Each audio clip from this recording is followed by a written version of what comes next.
Ever pushed yourself so hard at the gym that your muscles were practically begging for mercy? You know, that feeling when you're going for one more rep, but your body's screaming, no more. That's training to failure in a nutshell, pushing until you physically can't do another rep with good form. It's intense, it's hardcore, and it's got a dedicated following. But is it really all it's cracked up to be? You've been hitting the gym hard, and you want to know if this is the secret sauce for unlocking some next level gains, right?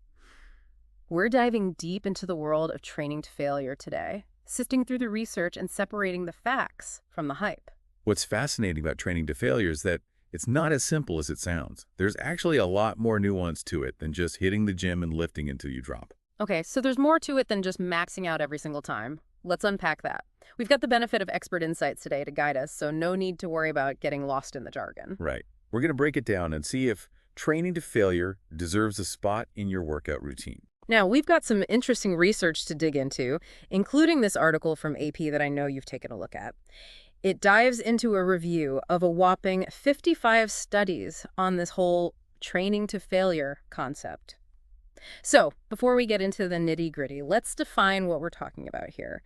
What exactly is training to failure? It's actually a bit of a slippery slope. The article defines it as pushing to the point where you physically cannot do another rep of an exercise with good form.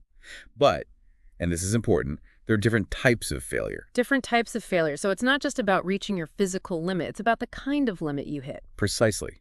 You can have muscular failure, where your muscles literally can't do another rep, no matter how much willpower you have. Or you might hit what's called technical failure, where your form starts to break down before your muscles give out. Interesting. So even if you're not completely spent, if your form goes out the window, that's still a type of failure. Exactly, and that distinction is important because the type of failure you're hitting can actually influence your results in the gym. Okay, that's a really important distinction. So we're not just talking about pushing yourself until you collapse. There's a strategic element here, paying attention to your body's signals and making sure your form stays on point. Absolutely. And that's something I think gets lost in the no pain, no gain mentality that sometimes surrounds training to failure. Right. Now let's talk about those gains, because that's what everyone wants to know. Does training to failure actually deliver bigger muscles? The AP article highlights a key finding from the Sports Medicine Review that I think will surprise some listeners. It turns out there's a difference between muscle growth and strength gains, and training to failure might not be the magic bullet for both. That's one of the most important takeaways from the research. While training to failure might give you a slight edge in the muscle building department, it's not the be-all and end-all for strength gains. So if you're picturing those bodybuilder physiques, training to failure might give you an edge, but it's not the only path to a Greek god physique. Hold on, so you're telling me I could potentially get super strong without turning into a puddle of sweat on the gym floor? That almost sounds too good to be true. It's not about taking it easy, but it is about working smarter. Building muscle and boosting strength are related, but they're separate beasts. Think of it like this. Training to failure might light a fire under those muscle building processes, but you can definitely build impressive strength without going to that extreme every single workout. Okay, that's a helpful way to think about it. So someone listening who's dreaming of, say, deadlifting a car, they don't need to train to failure to make that happen. Exactly. Their training would focus more on progressively overloading their lifts. That means gradually increasing the weight or resistance, always with picture-perfect form. It's about tapping into those specific strength-building mechanisms. So it all comes back to what you're actually aiming for. This is where your fitness goals become super important. Are you chasing those massive muscles, aiming for functional strength, or maybe a bit of both? Precisely. And for the average person who's just looking to get fitter and stronger, the research suggests you don't need to completely obliterate yourself in every workout. Right. The AP article mentioned this sweet spot when it comes to intensity. Something about not needing to max out every single time. What's the deal with that? One of the experts quoted, Michael Zordos, made a great point. He said that for most people, working to within 5 to 10 reps of failure is plenty. Think of it like this. If you're doing bicep curls and you think you could eke out maybe 15 reps max, aiming for 10 with perfect form will probably give you the biggest bang for your buck. So it's like finding that middle ground where you're challenging yourself without completely frying your muscles. You don't need to run a marathon every time you train for a marathon, right? Exactly. You need to prepare your body to handle the demands, but consistently pushing to absolute failure might actually work against you in the long run. It's like running your car on an empty tank. You need to give your body fuel and recovery to see real progress. That makes a lot of sense. So let's flip the script for a second and talk about the potential downsides of constantly training to failure.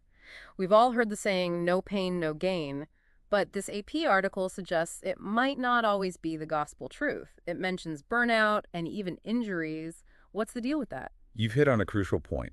The risk-reward trade-off is very real with this approach.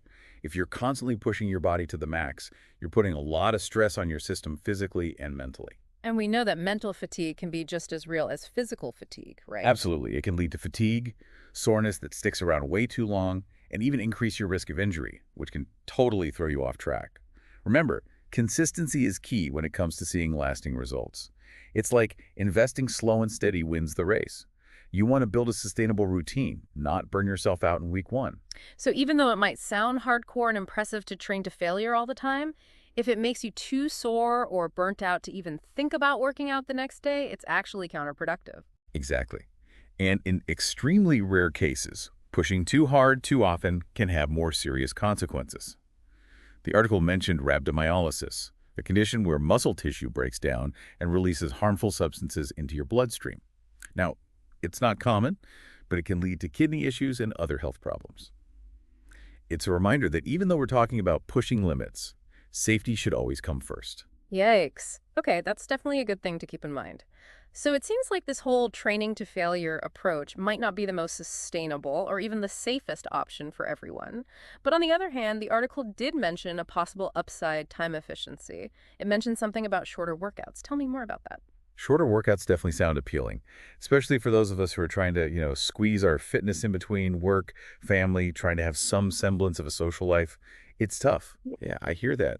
And yeah, James Fisher, one of the experts they mentioned in the article, brought this up. He was saying that, when you're really pushing it that hard with every single rep, you may not need to actually be in the gym as long to see those results. Interesting. So it's like instead of spreading it out over a longer session, you're getting that super concentrated dose of exercise in a shorter amount of time. That's the general idea. Yeah. But, and this is a big but, proper form and making sure you get adequate rest, those are still super important. We can't just chuck those out the window when we're short on time. Right, right. Of course. Safety first. Exactly.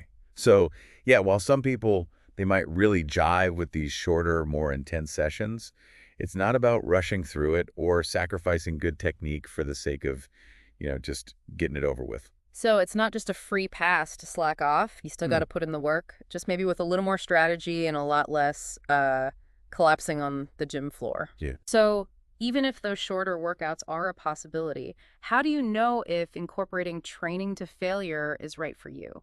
What's your advice on that?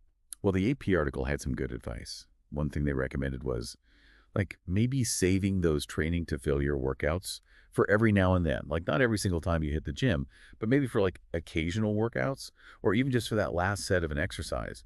That way you're not constantly redlining your system. You're giving your body that crucial time to recover and rebuild. So it's less about making it like your everyday routine and more about thinking of it as one tool, among many in your fitness toolbox. Exactly. That's a great way to put it.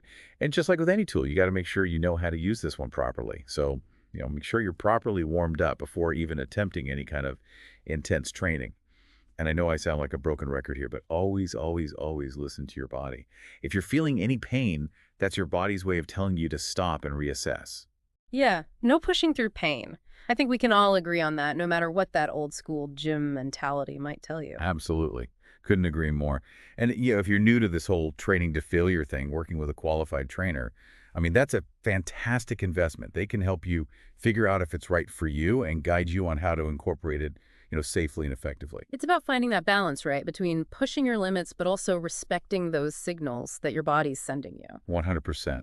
And keep in mind, training to failure, it can look different from person to person, right? What feels like failure for you might be totally different for someone else. It's not about comparing yourself. It's about what works best for your own body and your own fitness goals. It's a journey, not a race. And speaking of journeys, this whole deep dive today, it's really got me thinking, like, if pushing to near failure is enough for most people to see results, I mean, that's pretty interesting in itself, right?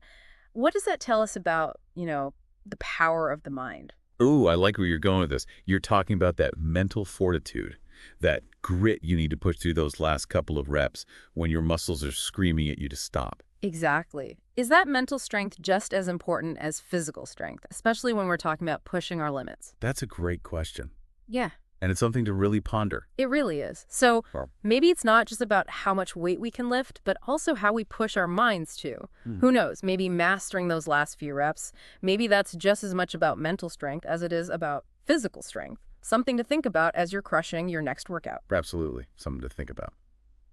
Well, on that note, that's a wrap on another deep dive. Big thanks to expert speaker's name, our expert for today, for breaking down this whole training to failure concept. It's been enlightening. And to all of you listening, keep those fitness questions coming, and we'll keep diving deep to bring you the answers. Until next time, stay curious and keep pushing those limits. Safely, of course.